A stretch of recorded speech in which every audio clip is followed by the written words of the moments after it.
The Blood Pact begins ***. The sky was on fire above the alien world of Kalis as Ethan's escape pod crashed into a forest of glowing silver trees. His ship had been hit by space debris during a supply run, and he had no choice but to eject. He landed. Hard rolled through the dirt and pulled himself up, coughing through the smoke around him. Strange animal sounds echoed through the mist, and the air smelled like burning metal and wet moss. Ethan looked at the wreckage and then to the strange landscape. This planet wasn't even marked on his charts. He activated his beacon, hoping someone would find him soon, but there was no signal, only static. He took a breath and walked toward the sound of shouting voices in the distance. He moved carefully through the trees until he reached a clearing where a group of armored aliens were lying dead on the ground. Their armor was glowing faint blue, and their weapons had been melted as if from inside. Out in the middle of the battlefield was a female alien. Barely breathing, her long silver-white hair was soaked in her own blood, and her elegant robes were torn. Her skin was pale violet, and her eyes half open. Ethan rushed to her side and checked her pulse, weak but still there. He had medical training from his service days and quickly scanned her wounds. Her organs were failing, and her blood pressure was crashing. He reached for his medkit, but it didn't recognize her biology. Every injection, every patch was useless on this species. He looked into her eyes and whispered, "Don't die, please stay awake," but she didn't respond. Her breathing slowed. He checked again and saw a symbol glowing faintly on a gold plate around her neck. It looked royal, sacred. He didn't know what it meant, but he knew she couldn't die, not here, not like this. Then he remembered something from a forgotten file, an emergency bonding ritual. Some alien species shared blood to stabilize dying kin. It wasn't safe, and it was only used in legend, but Ethan had no choice. She needed blood to hold her system long enough for help to arrive. He pulled out a sterile knife from his belt and made a small cut on his palm. Her body didn't react to anything else. Maybe this would work. He gently pressed his bleeding hand to the cut on her chest right above her heart, where her blood still flowed weakly. For a moment nothing happened, and Ethan thought he had failed, but then her body shuddered, and the light around her began to flicker. A soft hum filled the air. As her skin seemed to glow, her chest rose again, deeper, stronger. Her eyes opened wide, locking with his. Ethan pulled his hand back, breathing hard, but before he could stand, a strange burning sensation crawled up his arm. He looked down and saw a glowing line running up his veins like tiny threads of violet light merging into his skin. Something had bonded, something had connected. Female alien stared at him, as if seeing more than just his face. Her lips moved, but no sound came, and then her body went still. Not dead, just unconscious, healing maybe. Ethan checked her again, and her vitals had improved. Suddenly, loud boots thudded from behind him. A group of armored aliens arrived, wearing similar gear as the dead ones, but with royal crests on their chests. They pointed weapons at Ethan and shouted in a language he didn't understand. He raised his hands and stepped back. One of them rushed to the female alien and dropped to a knee. His face changed from fear to awe. He turned to the others and said something sharp, commanding. They all looked at Ethan and lowered their weapons slowly.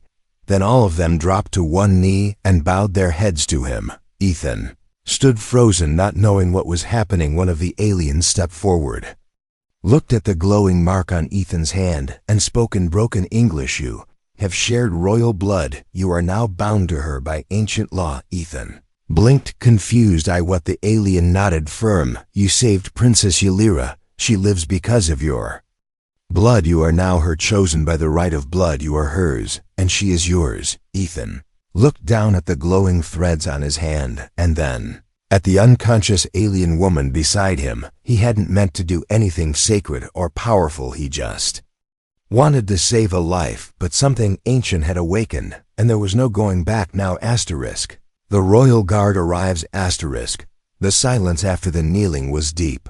Ethan stood frozen as the alien guards bowed their heads. He didn't move, didn't speak. The glowing lines on his hand still pulsed like soft veins of light. He didn't understand their words fully, but their posture made it clear something serious had happened, something sacred. One of the guards spoke again in broken English voice, calm and respectful. You carry the mark of bonding. You are now one with Princess Ylira."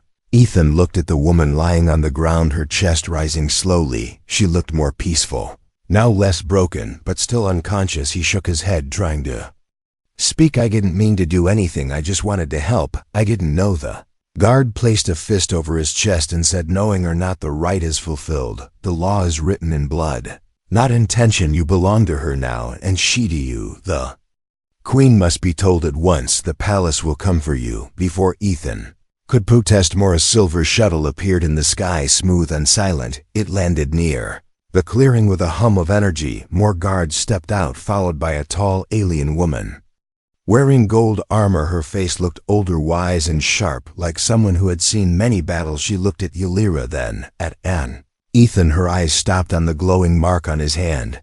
Her expression changed from stern to shocked, then something softer passed over her face. She knelt beside Ylira, checked her pulse and whispered something Ethan couldn't hear. Then she stood and walked toward him. Her voice was deep and clear. "I am Captain Viraya, head of the Royal Blades. You have committed the rite of blood with the royal heir. We do not question why or how, only that it is done. You are under protection. Now your name." Ethan swallowed. His name felt strange in this place, but he answered, "Ethan Cross.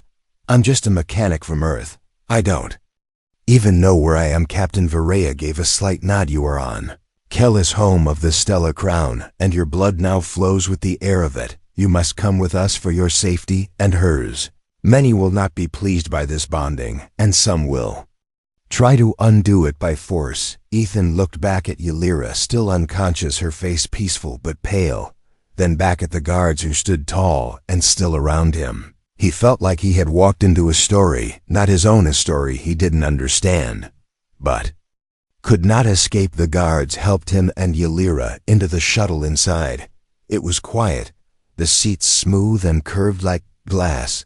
The air smelled like flowers and stone. Two medics floated over Ylira, scanning her body, whispering numbers and terms Ethan didn't know, but one of them looked at him and said, "She is stabilizing. Your blood helped her more than we thought." Ethan sat quietly, trying to think straight. The stars outside the shuttle passed fast as they flew through the sky. He saw tall towers in the distance, glowing with soft blue light, bridges that floated between mountain cities that shimmered like dreams. He had never seen anything so beautiful as they landed in the palace courtyard. Guards surrounded the shuttle, not with weapons but with ceremony. Flowers were thrown by young aliens in silver robes, and bells rang softly in the background. Ethan stepped out, confused and tense. They were not welcoming him like a prisoner, but like a guest, or worse, something more. They led him through marble halls lit by floating lights. Murals covered the walls, showing scenes of warriors, kings, dragons, and glowing blood shared between figures. He now understood what they meant. The rite of blood had been part of their history for ages, and now he was part of it. In a quiet room near a fountain, Captain Viraya returned. She handed him a robe made of soft black silk and said, "The queen will see you soon, but you must wear this. It is the custom of a bonded consort." Ethan stared at her, eyes wide. "I'm not her consort.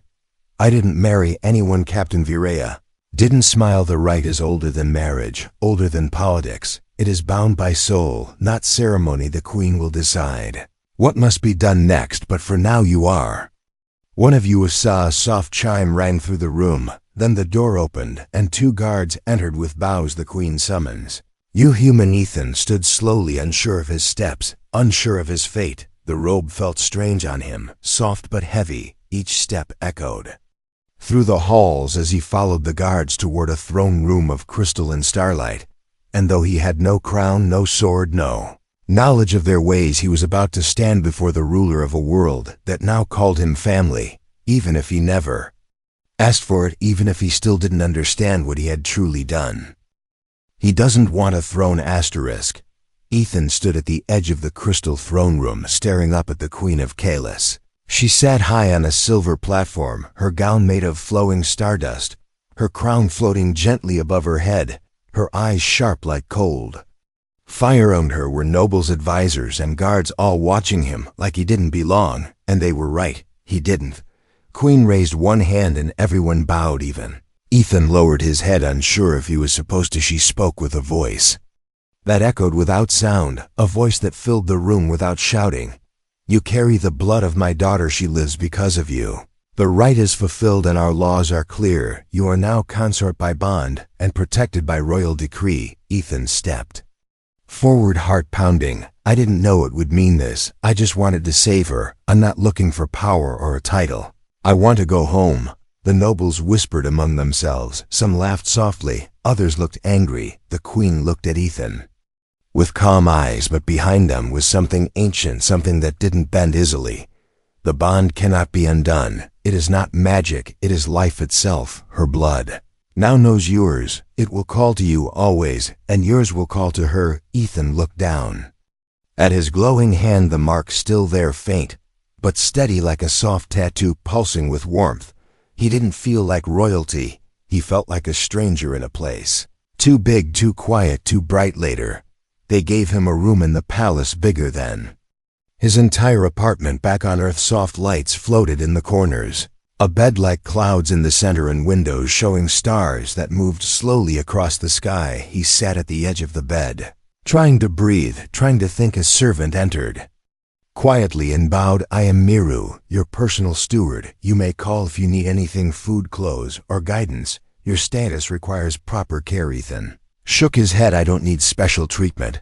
I just need a map off this planet. Miru didn't respond, just bowed and left the room. Ethan sat alone, hands on his knees, staring at the glowing floor, feeling more trapped than honored. Next day, the palace invited him to a formal gathering. In the garden, nobles stood in circles, whispering, eating strange glowing fruits and sipping sweet liquid from crystal cups. Ethan walked in slowly, unsure of every step. Many eyes followed him, not with kindness but with caution. He tried to stay quiet near a fountain, but a tall alien male approached. His armor polished, his face proud. I am Lorax, heir to House Nero. I was betrothed to Princess Ylira before your blood interfered. Ethan blinked. I didn't mean to interfere. I didn't even know who she was. Lorax's smile was thin. Then prove yourself. Meet me at the arena tomorrow, unless Earthmen fear a challenge. Ethan didn't want to fight, didn't want to be involved.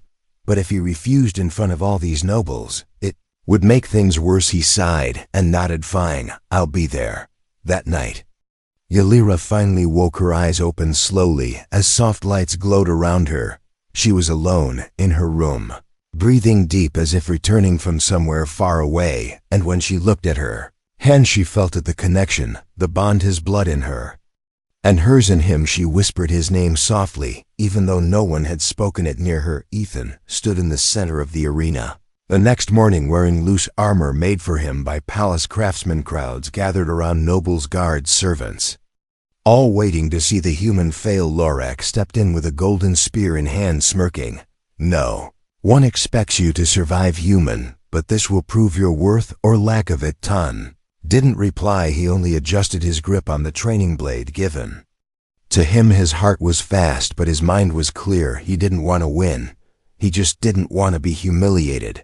The gong rang and Lorax rushed forward, fast, powerful. Ethan barely blocked the first strike. Sparks flew. The crowd gasped. He stepped back, dodged, rolled, used his smaller size to slip under Lorax's strikes.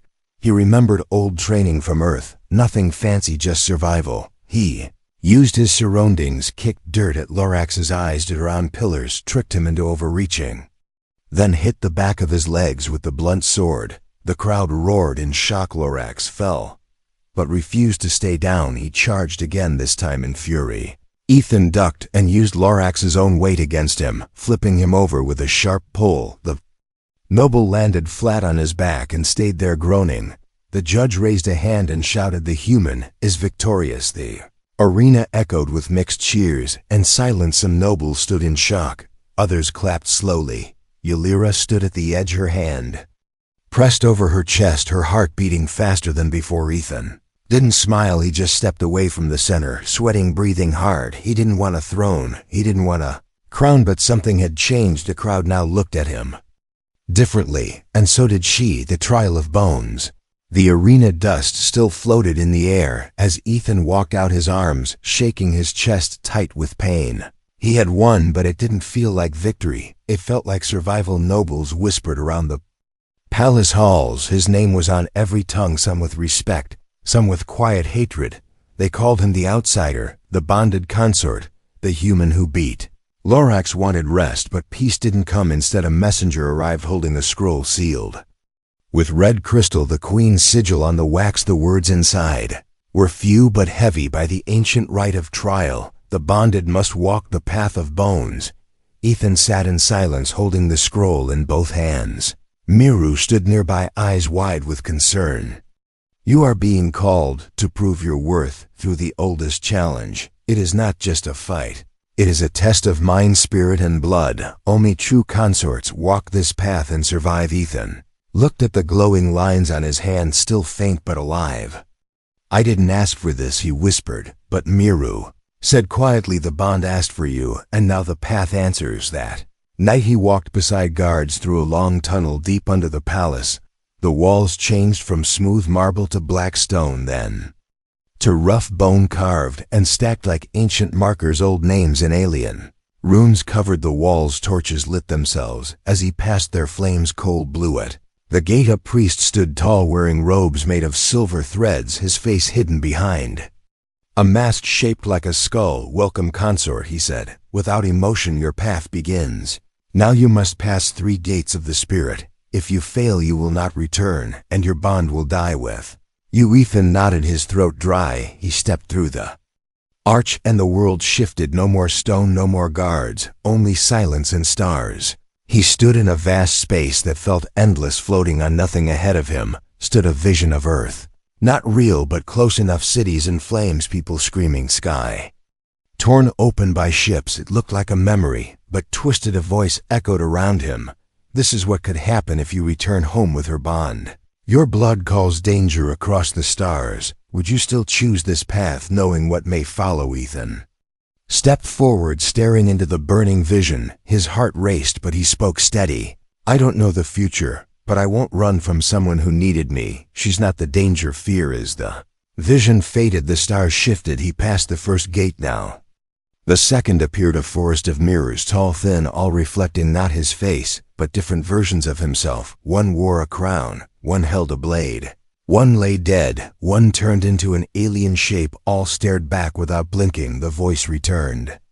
Who are you? If not what you were, what will you become when the blood changes you? Ethan touched each mirror, feeling the cold glass. He looked into the eyes of the crowned version and said, I'm not your king. Then to the warrior, I'm not your soldier. Then to the dead one, but I'm not ready to die either. And to the alien, I don't fear what I don't understand. All mirrors cracked at once. The forest faded, and the second gate opened. Now the third and final gate stood before him, a door of black stone covered in glowing veins, like the mark on his hand behind it. He could feel a heartbeat, not his own, but familiar, close, warm. He pushed the door open and stepped inside. The room was empty, but the air was full of pressure. His knees buckled as the blood mark on his hand glowed bright. And then she was there, not Ylira's body, but her spirit, glowing soft violet, standing before him.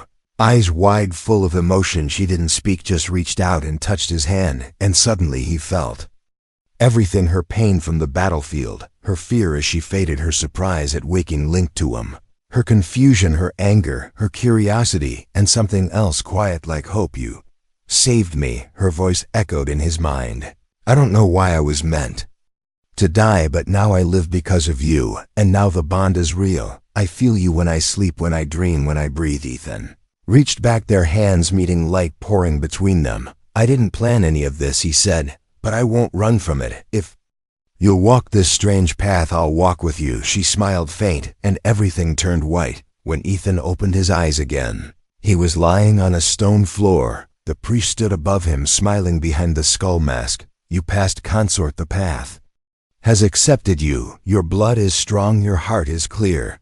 The queen shall know. He stood slowly, tired but calm. He felt something had changed inside. Not just his body, not just his blood, but something deeper, like the planet itself had welcomed him. Ylira stood at the end of the hall, awake fully this time, not weak, not pale. She walked toward him and stopped only inches away, her voice soft but certain.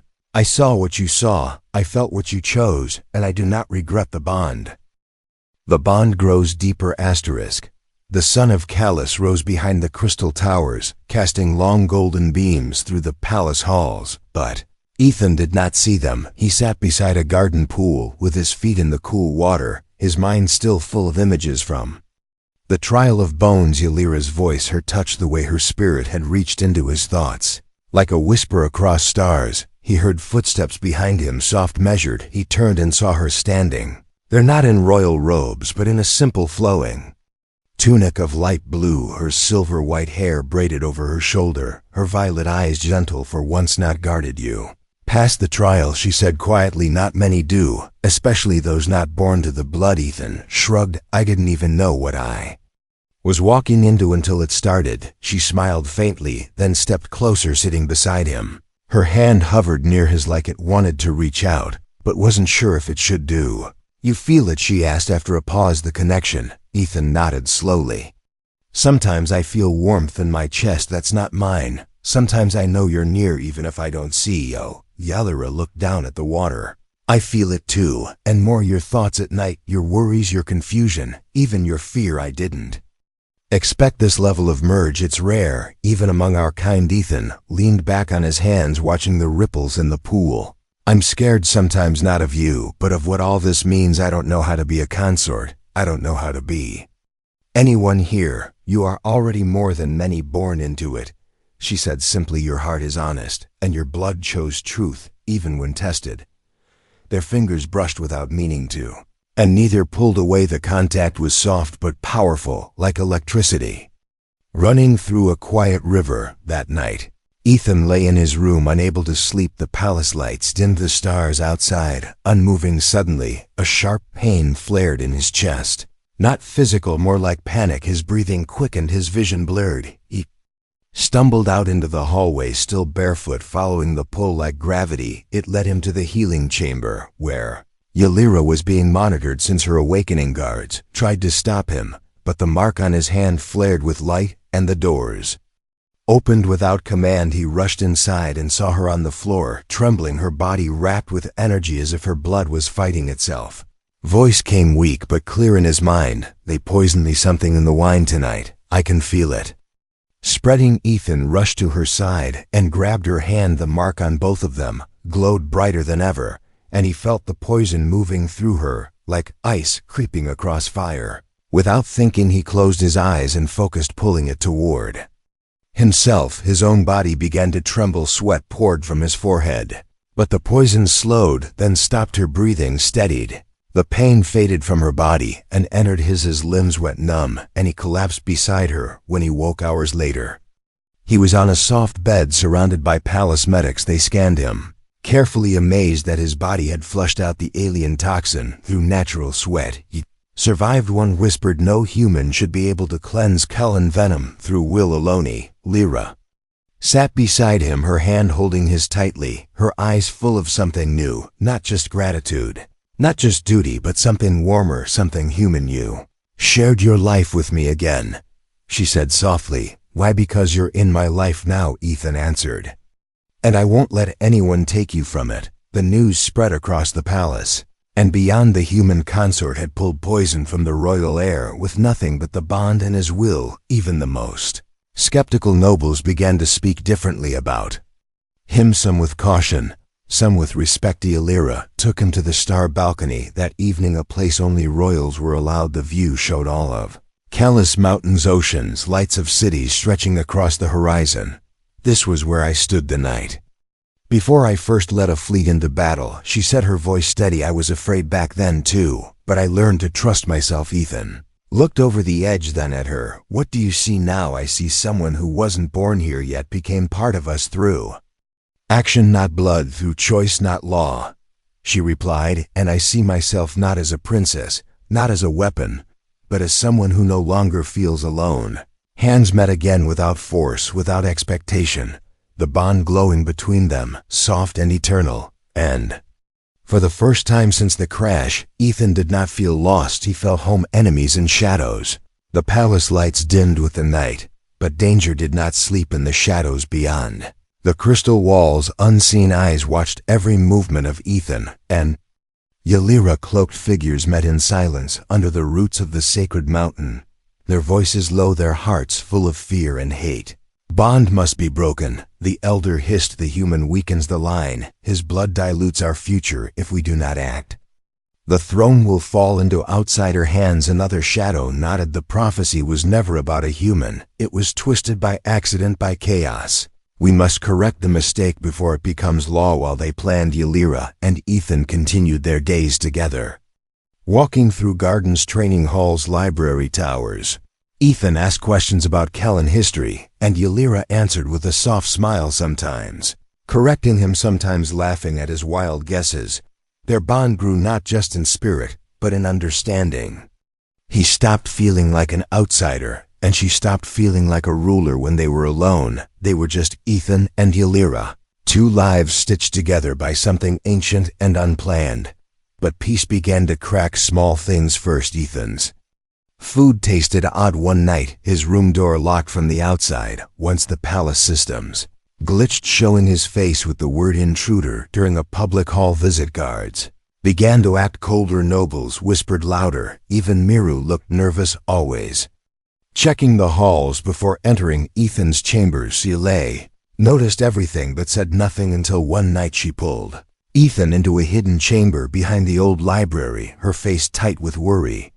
There are rumors spreading, she said. The council believes the bond was forced. They say you used some forbidden tech to trap me in the right. They plan to bring you before the court of elders within days. Ethan stared at her in disbelief. I saved your life. I bled for you. I didn't ask for this. How can they twist it like that? Because they are afraid, she replied. Afraid of change. Afraid of me choosing someone they cannot control. He stepped closer, eyes locked with hers. Then let's run, leave this place, find somewhere far where your name doesn't weigh so much. She smiled, sad and beautiful. I would go with you, but we would never escape. The bond follows us, and so do they. That night the attack came silent, and sudden masked intruders stormed the lower chambers. Ethan heard the alarm just in time and rushed to Ylira's room. Guards were already down, weapons stolen, and lights shattered. He grabbed a metal bar from the wall and swung hard, knocking one attacker back. Another lunged with a blade, but Ethan rolled under it, grabbing the figure's arm and slamming them into the wall. Ylira emerged from the shadow's eyes. Glowing, she held a blade made of light and moved like fire, every step a strike, every breath a warning. Together, they fought side by side, like they had trained for years, not days. The attackers fell one by one. Some vanished into smoke, others collapsed. The last one tried to run, but Ylira threw her blade like lightning. It struck the wall near his head, and he dropped his weapon. Ethan ran over, pulled off the mask, and stared. The face beneath was not some rebel, but a palace noble, someone they had eaten with just days ago. He whispered, you were part of this, his voice shaking. Why? The noble spat. The bond is a lie. It brings weakness to our line. She must marry within or all of Callus Fall's guards finally arrived and took the noble away. But the damage was done. The enemy was not outside. It was within the palace itself. Queen called a meeting of the High Court the next morning, her voice colder than winter. Someone has broken the oldest laws to attack my blood and her bonded. This is not politics, it is treason, and Callus will not fall to traitors. Ylira stood beside her mother, silent, strong. Ethan stood on the other side, eyes steady, hands behind his back, the mark on his skin pulsing for all to see. Let them see, he thought, let them see. I'm not running. I'm still here outside the palace. More whispers began to rise, but this time not all were filled with hate. Some spoke of the fight, of the bond, of the human who had bled and stayed and fought beside the air, like one of their own. And deep below the mountain where the shadows once gathered, the elders now fell quiet, not because they had changed their minds, but because they had been seeing Ethan. And Ylira returned to the star balcony. That evening, the city lights below silent under the stars. He turned to her and said, I'll never leave your side, not because of the bond, not because of duty, but because I choose to. She took his hand, their fingers lacing together. Then be ready, she whispered, because tomorrow my mother makes it final by royal decree. By royal decree asterisk, the morning sky over Kalis was painted with soft blue and golden light. Bells rang across the capital. Towers chimed in harmony, and the air smelled of blooming fire-leaf trees. But the palace was tense. Inside, guards stood alert. Nobles, dressed in ceremonial robes, lined the great hall, and whispers floated like smoke through the air. Today was not a celebration. It was a decision that would shape the stars. Ethan stood at the edge of the crystal dais, wearing a dark robe with silver trim. The blood mark on his hand now glowed steady and warm. Beside him stood Ylira, tall, proud, wrapped in a royal mantle, her silver white hair loose and flowing down her back, her violet eyes calm but sharp. The queen entered through the great arch, her presence silent but commanding. Behind her walked the 12 high council members, each carrying a staff carved with their house symbol. They took their seats as the queen stepped forward and looked out over her people. Today we answer the question. Born of blood and fate, she said, her voice echoing through the chamber. Our heir lives because of an outsider, because of a bond not written by plan, but carved by sacrifice. Some call it a mistake, others call it prophecy, but I call it truth. She turned to Ethan, her expression unreadable. You did not ask for this path yet.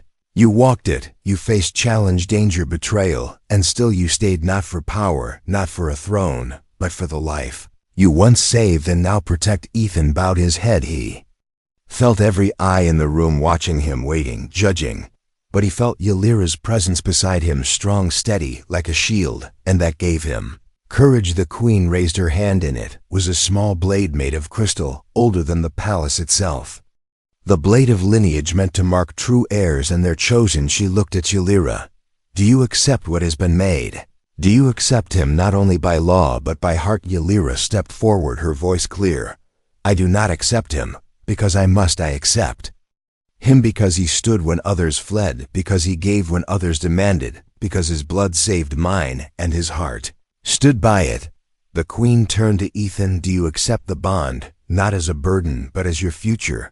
Not as a gift, but as your vow? Ethan met her eyes, then looked at Ylira and nodded. I didn't come here to be a prince. I don't even understand all your ways, but I know what loyalty means.